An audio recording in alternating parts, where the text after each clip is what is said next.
میرا پیغام محبت ہے جہاں تک پہنچے۔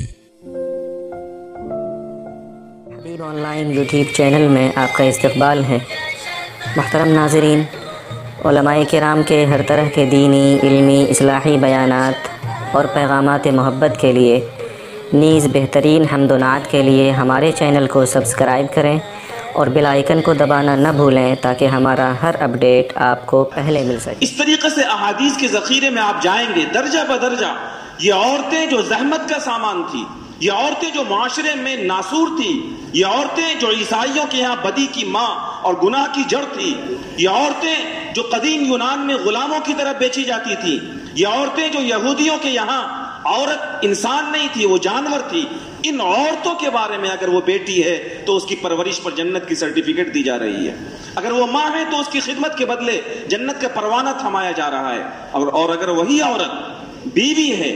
اگر وہی عورت شریکہ حیات ہے تو پھر آقا صلی اللہ علیہ وسلم کا ارشاد ہے، آپ نے فرمایا ان من اکمل المؤمنین ایمانا احسنهم خلقا والطفهم باہلہ، تم میں سب سے زیادہ بہتر اور کامل ایمان والا وہ شخص ہے جو اپنے بھائیوں کے ساتھ اچھا سلوک کرنے والا ہو اور جو اپنی بیوی کے ساتھ لطف و کرم کا اور مہربانی کا معاملہ کرنے والا ہو، جو اپنی بیویوں کے ساتھ مہربانی کا معاملہ کرنے والا ہو، وہ سب سے زیادہ کامل ایمان والا مومن ہے۔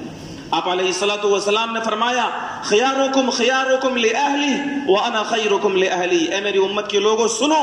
اگر تم بہتر بننا چاہتے ہو تو تمہارے درمیان سب سے بہتر ایمان والا وہ ہے جو اپنی بیویوں کے ساتھ سب سے بہتر سلوک کرنے والا ہو، اور میں محمد الرسول اللہ اپنی بیویوں کے ساتھ سب سے اچھا سلوک کرنے والا ہوں۔ آقا صلی اللہ علیہ وسلم نے ایک بیوی کا یہ مقام بتایا، اور میں آپ کے سامنے یہ بات عرض کروں کہ آپ نبی پاک علیہ الصلوۃ والسلام کی سیرت میں اور آپ کے احادیث میں اس طرح کے الفاظ جو رحمت بھرے الفاظ ہیں، چاہے وہ بیٹیوں کے تعلق سے ہوں، یہ تفصیل کا وقت نہیں ہے، یا چاہے اپنے عام انسان کے تعلق سے ہو، اپنوں کے تعلق سے ہو یا پرانوں کے تعلق سے ہو، زندگی کے کسی بھی معاملے میں آقا صلی اللہ علیہ وسلم نے صرف رحمت کی تعلیم نہیں دی ہے۔ صرف ایسا نہیں ہے کہ آپ گفتار کے غازی تھے اور آپ نے کہہ دیا اور چھٹی ہو گئی، آپ نے بتا دیا کہ بیٹی کا ایک مقام ہے، ماں کا ایک مقام ہے، بچوں کے ساتھ نرمی کا معاملہ کرنا چاہیے، پرائیوں کے ساتھ اچھا سلوک کرنا چاہیے۔ تو ایسا نہیں ہے کہ آپ علیہ الصلوۃ والسلام نے صرف یہ باتیں ارشاد فرما دی اور آپ نے عملی طور پر اس کا کوئی ثبوت پیش نہیں کیا، بلکہ آقا صلی اللہ علیہ وسلم نے عملی طور پر اس کا ثبوت پیش کیا، اور احادیث کے ذخیرے اس بات پر گواہ ہیں۔ آقا صلی اللہ علیہ وسلم نے اما عائشہ رضی اللہ تعالیٰ عنہ کے ساتھ جیسی دلجوئیاں کی ہیں، دلجوئیوں کے قصے احادیث کے اندر مشہور ہیں۔ ناپاکی کا زمانہ ہے اور اما عائشہ جہاں سے پانی پیتی ہیں، آقا صلی اللہ علیہ وسلم اسی برتن میں اسی جگہ سے اپنے ہونٹے مبارک کو رکھ کر پانی پیتے ہیں۔ وہ گوشت توڑ کر کھاتی ہیں، اپنے دانت سے کھینچ کر کھاتی ہیں، اور آقا صلی اللہ علیہ وسلم اسی جگہ سے اسی گوشت کو کھاتے ہیں۔ سفر میں ہیں، صحابہ آگے جا چکے ہیں اور آپ علیہ الصلوۃ والسلام پیچھے اپنی بیوی کی دلجوئی کے لیے ایک مقابلہ کرتے ہیں کہ عائشہ آؤ، دور کرتے ہیں اور مقابلہ کرتے ہیں کہ دور میں کون جیتتا ہے۔ ایک مرتبہ آپ جیت گئے، ایک مرتبہ عائشہ رضی اللہ تعالیٰ عنہ کا بدن ہلکا تھا، پہلی مرتبہ وہ جیت گئیں، کسی اور موقع سے یہ دور ہوا تو آقا صلی اللہ علیہ وسلم جیت گئے اور فرمایا کہ عائشہ میری یہ جیت تمہاری اس جیت کے برابر ہو گئی، یعنی ہم دونوں برابر ہو گئے۔ دلجوئیوں کے یہ قصے احادیث کے اندر آقا صلی اللہ علیہ وسلم نے آخر کس کے لیے چھوڑے ہیں؟ آقا صلی اللہ علیہ وسلم نے یہ نمونے کس کے لیے بتائے ہیں؟ بیویوں کے ساتھ رحمت بھری تعلیمات، اور بیویوں کے ساتھ رحمت بھری تعلیمات کے بعد عملی طور پر اس کو برت کر آپ علیہ الصلوۃ والسلام نے امت کو دکھلا کر کیا بتایا ہے؟ امت کو دکھلا کر میرے بزرگوں اور دوستوں یہ بتایا گیا ہے کہ ایک عورت اگر وہ بیٹی کی شکل میں ہے تب بھی، اور ماں کی شکل میں ہے تب بھی، اور اگر وہ کہیں اپنے گھر بار کو چھوڑ کر تمہارے نکاح میں آ کر تمہاری بیوی کی شکل میں ہے تب بھی وہ قابل تکریم ہے اور وہ قابل احترام ہے اور اس کا بڑا مقام اور بڑا مرتبہ ہے۔ آقا صلی اللہ علیہ وسلم، میں نے اس سے پہلے فتح مکہ کا واقعہ آپ کو سنایا تھا کہ آقا صلی اللہ علیہ وسلم نے مکے کی فتح کو ایک بڑی فتح قرار دیا، اور اللہ کے نبی صلی اللہ علیہ وسلم کو اللہ تعالیٰ نے جس مقصد کے لیے بھیجا تھا کہ اسلام کو غالب کیا جائے، یہ مقصد فتح مکہ کے بعد بڑے پیمانے پر اور کھلے عام طریقے سے مشاہدے میں آیا۔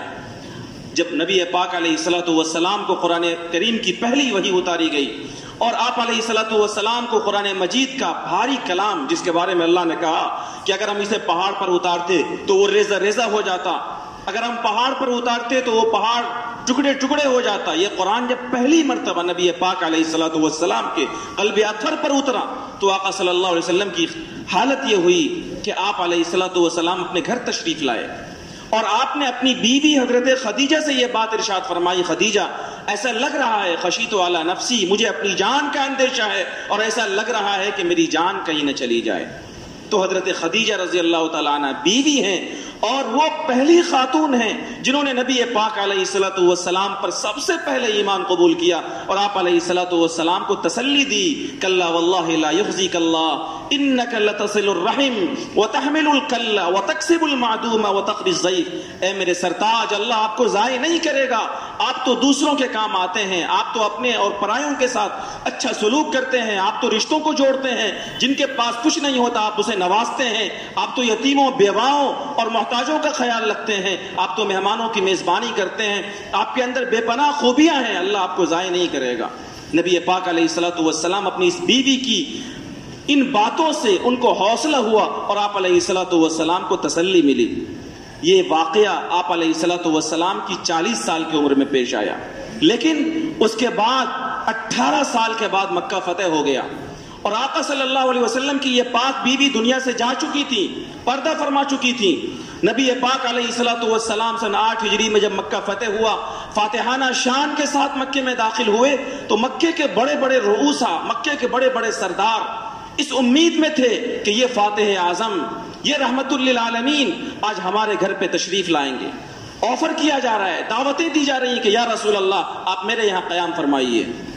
ایک بڑا فاتح، مکے کا فاتح اعظم مکے کی سرزمین پر قدم رکھ رہا ہے اور مکے کے بڑے بڑے سردار، بڑے بڑے صاحب